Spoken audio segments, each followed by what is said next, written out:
Hello viewers, কথায় আছে যত বেশি প্রশ্ন করবে ততই তুমি জানতে পারবে, অর্থাৎ আপনি যত বেশি কোশ্চেন করবেন তত বেশি আপনি জানতে পারবেন। তাছাড়া বর্তমান চিকিৎসা বিজ্ঞানও বলে বাচ্চারা যত বেশি কোশ্চেন করে তাদের মেধার তত বেশি বিকাশ পায়। তাহলে আপনিও একজন মানুষ হিসেবে যত বেশি কোশ্চেন করবেন ততই বেশি জানতে পারবেন। এবং আমরা আজকে আলোচনা করতে যাচ্ছি এই কোশ্চেন করা অর্থাৎ ইন্টারোগেটিভ সেন্টেন্স নিয়ে। আজকে আমরা জেনে নেব মূলত এই ইন্টারোগেটিভ সেন্টেন্সগুলো কি এবং স্পিকিং করতে গেলে সাধারণত আমরা কত ধরনের ইন্টারোগেটিভ কোশ্চেন পেয়ে থাকি। তাহলে আজকে আমরা আলোচনা করতে যাচ্ছি খুবই গুরুত্বপূর্ণ একটি টপিক, ইন্টারোগেটিভ সেন্টেন্স নিয়ে। সুতরাং কি ভিডিওটি স্কিপ করবেন না। যারা আমাদের সাথে এই মুহূর্তে আছেন অবশ্যই চ্যানেলটি সাবস্ক্রাইব করে দিবেন এবং বেল বাটনে ক্লিক করে দিবেন। আর যারা করেছেন তাদেরকে অনেক ধন্যবাদ। শুরুতে চলে যাব আমি ইন্টারোগেটিভ সেন্টেন্স কি এর পরিচিতিতে। মূলত ইন্টারোগেটিভ সেন্টেন্সটা দিয়ে আমরা সবাই জানি কি করা হয়, প্রশ্ন করা হয়, কোনো কিছুর ব্যাপারে প্রশ্ন করা হয়। শুরুতে আমি জেনে নিব মূলত এই ইন্টারোগেটিভ সেন্টেন্সগুলো আবার কয় রকমের হয়ে থাকে। বেসিক্যালি এই ইন্টারোগেটিভ সেন্টেন্সগুলো 3 রকমের হয়ে থাকে, অর্থাৎ আমরা ইংরেজি গ্রামারে 3 টাইপসের ইন্টারোগেটিভ কোয়েশ্চেন দেখতে পাই। সেগুলো হচ্ছে কি, একটা থাকে হচ্ছে কি ইয়েস নো দিয়ে উত্তর, একটা থাকে কি ইয়েস অথবা নো দিয়ে আমরা যে উত্তরগুলো পেয়ে থাকি সেই ধরনের কোশ্চেন। যেমন কি বলছে কি ইয়েস অ্যান্ড নো কোশ্চেন। এই ইয়েস এবং নো কোশ্চেনটা আবার কি, অর্থাৎ এমন কিছু প্রশ্ন, এমন কিছু টাইপের প্রশ্ন আপনাকে করা হবে যে প্রশ্নগুলোর উত্তর আপনি হ্যাঁ অথবা না দিয়ে দিতে পারবেন। কেউ একজন আপনাকে প্রশ্ন করলো যে তুমি কি আজ স্কুলে গিয়েছো অথবা তুমি কি আজ ইউনিভার্সিটিতে গিয়েছো, আপনি বললেন হ্যাঁ। যদি না যেয়ে থাকেন তাহলে আপনি বললেন না। তাহলে যেই কোশ্চেনগুলোতে আমরা হ্যাঁ অথবা না অর্থাৎ ইয়েস অর নো দিয়ে অ্যান্সার করতে পারবো এগুলি হচ্ছে কি ইয়েস নো কোশ্চেন। এখন এই ইয়েস নো কোশ্চেনের আবার রয়েছে কিছু চিহ্ন, একেবারে সহজ চিহ্ন, যেগুলো দিয়ে আপনারা খুব সহজেই চিনতে পারবেন যে এই ইয়েস নো কোশ্চেনগুলো কোনগুলো। এই ইয়েস নো কোশ্চেনগুলো শুরুতেই সাধারণত ভিউয়ার্স কি থাকে, টু বি ভার্ব থাকে। অর্থাৎ এই ইয়েস নো কোয়েশ্চেনগুলো কি দিয়ে শুরু হয়, সব সময় এগুলো শুরু হয়ে থাকে কি টু বি ভার্ব দিয়ে, এগুলো টু বি ভার্ব দিয়ে শুরু হয়ে থাকে এই ইয়েস নো কোয়েশ্চেনগুলো। যেমন বলছে কি শ্যাল উই গো, আমরা কি যাব, কোশ্চেন করেছে আমরা কি যাব, শ্যাল উই গো, এটা শুরু হয়েছে কি দিয়ে, একটি শ্যাল দিয়ে, যেটা কিনা একটি টু বি ভার্ব। আবার বলছে ডু ইউ লাইক কফি, তুমি কি কফি খেতে পছন্দ করো, শুরু হয়েছে কি দিয়ে, ডু দিয়ে। এরপরে আমরা দেখতে পাচ্ছি তারপরে আরেকটা টাইপ, সেটা হচ্ছে কি WH গ্রুপ দিয়ে শুরু হওয়া ইন্টারোগেটিভ সেন্টেন্স। আমরা কিছু ইন্টারোগেটিভ সেন্টেন্স পেয়ে থাকি যেগুলো কিনা WH গ্রুপ দিয়ে শুরু হয়। এই WH গ্রুপগুলো কি, WH গ্রুপগুলোকে সাধারণত এগুলোকে বলা হয় হু, হুইচ, হোয়াট, হোয়েন, হাউ, হোয়ার, এই ধরনের এটসেট্রা। ঠিক আছে, এই ধরনের যে শব্দগুলো এগুলো হচ্ছে কি মূলত WH গ্রুপ। এগুলো দিয়ে যে কোশ্চেনগুলো শুরু হয় সেগুলোকে বলা হচ্ছে WH ইনফরমেশনওয়ালা কোশ্চেন। তার মানেটা কি, WH গ্রুপ দিয়ে তখনই আমরা ইন্টারোগেটিভ সেন্টেন্স মেক করব যখন কিনা আমি কাউকে কোনো কোয়েশ্চেন করলে সেই কোয়েশ্চেনের উত্তরটা যখন, অ্যান্সারটা যখন বিস্তারিত বর্ণনাওয়ালা থাকবে, মানে ইনফরমেশন থাকবে যেটার মধ্যে খুব বেশি, সেই ধরনের উত্তরের প্রশ্নের ক্ষেত্রে আমরা কি করব, এই WH গ্রুপ দিয়ে কোশ্চেন করব। এবং এই WH গ্রুপ যে কোশ্চেনগুলো শুরু হয়ে থাকবে WH গ্রুপ দিয়ে, সেগুলোর সাইন কিন্তু অলরেডি আমরা বলে দিয়েছি কি থাকবে, অবশ্যই কি দিয়ে শুরু হবে, এগুলো WH গ্রুপ দিয়ে শুরু হবে। এই WH গ্রুপের যে শব্দগুলো, এই সবগুলো শব্দেরই অর্থ আমাদের ডেসক্রিপশন বক্সে দেওয়া আছে, আপনারা একবার দেখে নেবেন। তাহলে WH গ্রুপের কীরকম হয় আমি যদি সেটা একটু ব্যাখ্যা করি, বলছে হোয়ার শ্যাল উই গো, আমরা কোথায় যাব। কেউ একজন আপনাকে জিজ্ঞেস করছে হোয়ার শ্যাল উই গো, আমরা কোথায় যাব, আপনি উত্তরে বলছেন আমরা মামা বাড়ি যাব। আমি বর্ণনা দিচ্ছি, ইনফরমেশনটা কিন্তু আমি দিয়ে দিচ্ছি, আমি কোথায় যাচ্ছি, আমি মামা বাড়ি যাচ্ছি। কিন্তু একটু আগে আমরা যে ইয়েস নো দিয়ে কোশ্চেন করেছি সেখানে কিন্তু আমি ভাত খাই নাই, তরকারিটা খারাপ হয়েছিল, অথবা আমি স্কুলে যাই নাই কারণ প্রচুর বৃষ্টি হয়েছিল, এত কিছু ব্যাখ্যার দরকার ছিল না। ওখানে আমি শুধুমাত্র হ্যাঁ অথবা না দিয়ে উত্তর করেছি। কিন্তু যখন আমি WH গ্রুপ দিয়ে স্টার্ট হওয়া কোশ্চেনের অ্যান্সার করছি তখন আমি বলছি হোয়ার শ্যাল উই গো, আমরা কোথায় যাব, বলছি আমরা মামা বাড়ি যাব। একটা ইনফরমেশন আমি দিয়ে দিচ্ছি, আমরা কি করব, আমরা জু ভিজিট করতে যাব, আমি একটা ইনফরমেশন দিয়ে দিচ্ছি। তাহলে এই ধরনের ইনফরমেশন আসবে যেই কোশ্চেনের উত্তরগুলোতে সেই উত্তরের প্রশ্নগুলোর ক্ষেত্রে আমরা কি করব, WH গ্রুপ দিয়ে আমরা এই প্রশ্নগুলো করে থাকবো। ফর এক্সাম্পলটা বলছে why do you like coffee, তুমি কেন কফি পছন্দ করো। এই কফিটা আমি কেন পছন্দ করি বিস্তারিত আমি বর্ণনা করতে গেলে আমি বলবো কি যে কারণ কফিতে একটা পাউডার দেওয়া হয়, সেই ফ্লেভারটা আমার খুব ভালো লাগে, বিস্তারিত আমি বর্ণনা করছি। অথবা কেউ একজন জিজ্ঞেস করলো তুমি কেন এই মেয়েটাকে পছন্দ করো, এবার আমি সেই মেয়েটার গুণগান গাওয়া শুরু করে দিলাম যে মেয়েটাকে আমি এই কারণে পছন্দ করি, অর্থাৎ কিছু ইনফরমেশন কিন্তু চলেই আসে। তাহলে এই ধরনের দীর্ঘ ইনফরমেশনওয়ালা যে উত্তরগুলোর প্রশ্ন আমরা করব সেগুলোর ক্ষেত্রে আমরা অবশ্যই কী করব, এই WH গ্রুপ দিয়ে প্রশ্ন করে থাকবো। তারপরের যে টাইপটা আমরা দেখতে পাই সেটা হচ্ছে কি চয়েস কোশ্চেন। চয়েস কোশ্চেন মানে কি, চয়েস কোশ্চেন মানে হচ্ছে আপনার প্রশ্নের মধ্যেই উত্তরটা নিহিত আছে।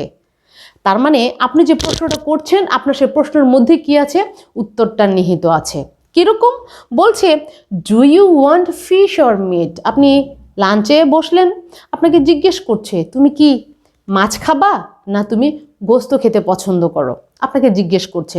আপনি ওই দুইটা চয়েস থেকে বলছেন ও I would like to eat fish, আমি কি করছি ফিশটা খেতে পছন্দ করি। অথবা আপনি এক কথায় বলছেন ফিশ, আপনাকে বলছে do you want fish or meat, আপনি বলছেন ফিশ, আমি ফিশ নিব। তার মানে কোশ্চেনের মধ্যেই কিন্তু কি হচ্ছে, উত্তরটা নিহিত আছে। তারপরে বলছে is it right or wrong, এটা কি ঠিক ছিল না ভুল ছিল, এক কথায় উত্তর চলে আসছে রং, অর্থাৎ প্রশ্নের মধ্যে কি রয়েছে, আমার উত্তরটা রয়ে গেছে।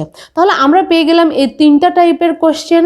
এই তিনটা টাইপের প্রথমটা হচ্ছে কি ইয়েস নো, যেখানে উত্তরটা ইয়েস এবং নো দিয়ে আসবে। WH গ্রুপ, যেখানে উত্তরটা বর্ণনামূলক আসবে, যেখানে কিনা কিছু তথ্য থাকবে।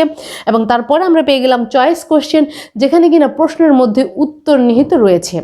এই তিনটা টাইপের কোশ্চেনের বাইরেও ভিউয়ার্স আরেকটা কোশ্চেন থেকে যায়, সেটা হচ্ছে কি যেহেতু আমাদের ইংরেজি গ্রামার আমাদেরকে ট্যাগ কোশ্চেন নামক একটা কোশ্চেনের অ্যান্সার করতে হয়, ওটার নাম হচ্ছে ট্যাগ কোশ্চেন, যেটার বাংলাটা হচ্ছে কি কোনো কিছুকে কি করা, সংকুচিতকরণ। হ্যাঁ, কোনো কিছুকে সংকুচিতকরণ।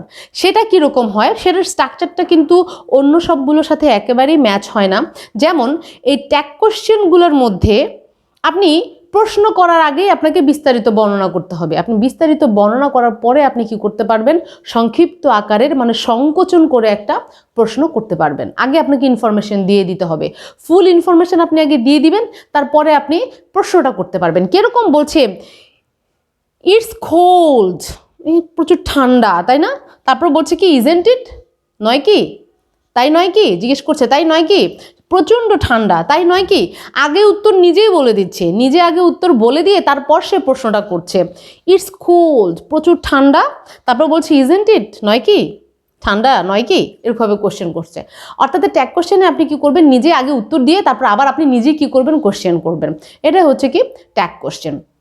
এবার আমরা একটু জেনে নিব মূলত এগুলোর স্ট্রাকচারগুলো কি হয়। মজার ব্যাপার হচ্ছে ভয় পাওয়ার কোনো কারণ নাই, কারণ আপনি হয়তো বা ভাবছেন তিনটা টাইপ যদি হয় কোশ্চেনের ধরন, তাহলে নিশ্চয়ই স্ট্রাকচারও আলাদা আলাদা 3 রকমেরই হবে। আসলে একেবারেই না। এই ক্ষেত্রে আমি আপনাদের বোঝার সুবিধার্থে, যাতে আপনারা খুব ইজিলি আপনারা বুঝতে পারেন, আমি কি করেছি, একটা টেকনিক ফলো করছি।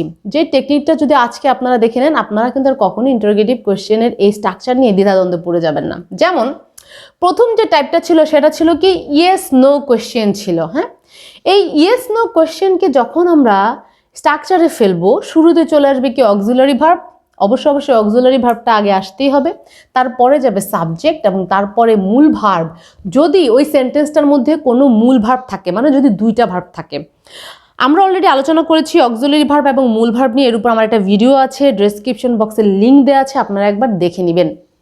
কোনো সেন্টেন্সে কিন্তু দুইটা ভার্ব থাকে না, শুধুমাত্র একটাই ভার্ব থাকে এবং সেটা টু বি ভার্বই থাকে এবং সেই টু বি ভার্বটাই কিন্তু মূল ভার্ব হিসেবে কাজ করে।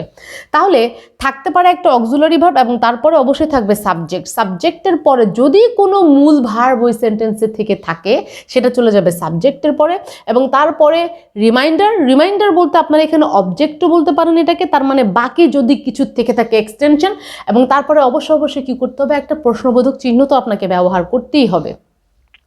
এটা হচ্ছে কি ইয়েস নো যে উত্তরগুলো সেগুলোর কোশ্চেনগুলো। হ্যাঁ, মজার ব্যাপার হচ্ছে তারপরে চলে আসছে কি WH ইনফরমেশন। এই WH গ্রুপ দিয়ে যেই ইন্টারোগেটিভ সেন্টেন্সগুলো শুরু হয়, সেগুলোর স্ট্রাকচার ও ভিউয়ার্স একেবারে same to same yes no কোশ্চেনের মতো। শুধুমাত্র তফাৎটা কোথায় আপনার একটু লক্ষ্য করুন। যেহেতু WH গ্রুপ দিয়ে আমরা আগেই বলেছি WH গ্রুপ দিয়ে শুরু হওয়া ইন্টারোগেটিভ সেন্টেন্সগুলো শুরুতে অবশ্যই WH গ্রুপের এই শব্দগুলো থাকতে হবে, সেগুলো আমরা শুরুতেই নিয়ে নিব।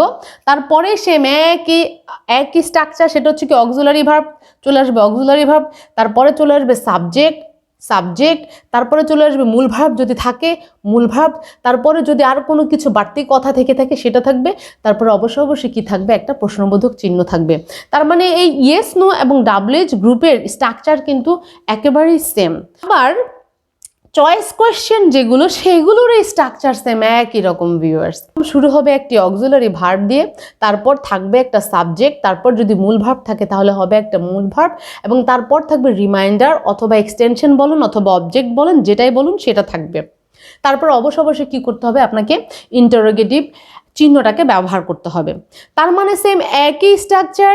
ইয়েস নো কোয়েশ্চেনে বলছে শ্যাল উই গো, আমরা কি এখন যেতে পারি, এবং বলছে ডু ইউ লাইক কফি, তুমি কি এক কাপ কফি নিবে, তাকে জিজ্ঞেস করছে। কিন্তু ইন্টারোগেটিভে যখন আসছে একই শব্দ ব্যবহার করছি আমরা, একই সেন্টেন্স ব্যবহার করছি, শুধুমাত্র হোয়ার ব্যবহার করেছি আমরা এখানে WH গ্রুপের। হোয়ার শ্যাল উই গো, আমরা কোথায় যাব। ইয়েস নোতে বলেছে শ্যাল উই গো, আমরা কি যাব, আর WH গ্রুপে এসে সে একই কথার পূর্বে শুধুমাত্র হোয়ার লাগিয়ে দেওয়া হয়েছে, কারণ এটা হচ্ছে WH group. Where shall we go, আমরা কোথায় যাব, আমরা কি যাব, ইয়েস নো, হ্যাঁ অথবা না, আমরা কোথায় যাব, হোয়ার শ্যাল উই গো, আমরা কোথায় যাব, আমরা মামা বাড়ি যাব।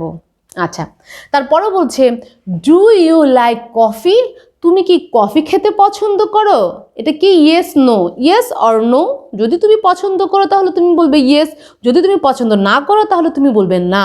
কিন্তু যখন এটা WH গ্রুপে চলে আসছে একইভাবে, why do you like coffee, তুমি কেন কফি পছন্দ করো জিজ্ঞেস করছে। এবার তুমি বর্ণনা দিতে থাকো, কফি পাউডার মিক্সচার করা হয়, ব্লেন্ড করা হয়, এটসেট্রা। তার মানে বর্ণনামূলক ইনফরমেশন চলে আসছে।